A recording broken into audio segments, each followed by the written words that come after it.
بسم اللہ الرحمن الرحیم۔ السلام علیکم ناظرین، میں ہوں آپ کا میزبان محمد اعظم شاکر اور آپ دیکھ رہے ہیں میرا YouTube channel daily health idea. گرد و غبار سے چھینکیں آنے کا شافی علاج۔ آج کل موسم کے مطابق گرد و غبار بہت زیادہ ہے۔ اگر آپ کو گرد و غبار کی وجہ سے بار بار چھینکیں آتی ہیں تو پریشان ہونے کی ضرورت نہیں۔ یہ ایک آزمودہ دیسی نسخہ جو آپ کو فوری آرام دے گا، اور یہ نسخہ آپ کے اکثر باورچی خانے میں موجود ہوگا۔ اجزاء ہیں اس کے سبز الائچی اور ٹھیکری نشادر۔ ان دونوں چیزوں کو ہم وزن لے کر باریک پیس لیں یہاں تک کہ صفوف بن جائے۔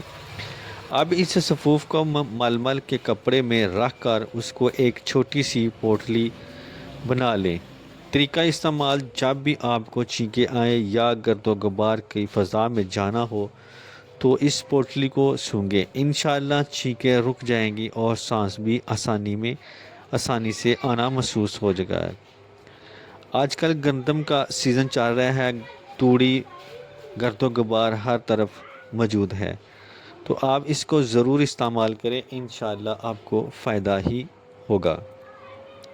یہ قدرتی ٹوٹکا نہ صرف مؤثر ہے بلکہ بغیر کسی سائیڈ ایفیکٹ کے کام کرتا ہے۔ آزما کر دیکھیں، فائدہ ضرور ہوگا۔ تو اس کے ساتھ ہی میں اب اجازت چاہتا ہوں۔ دعا میں یاد رکھنا اور اپنا خاص خیال رکھنا۔ السلام علیکم۔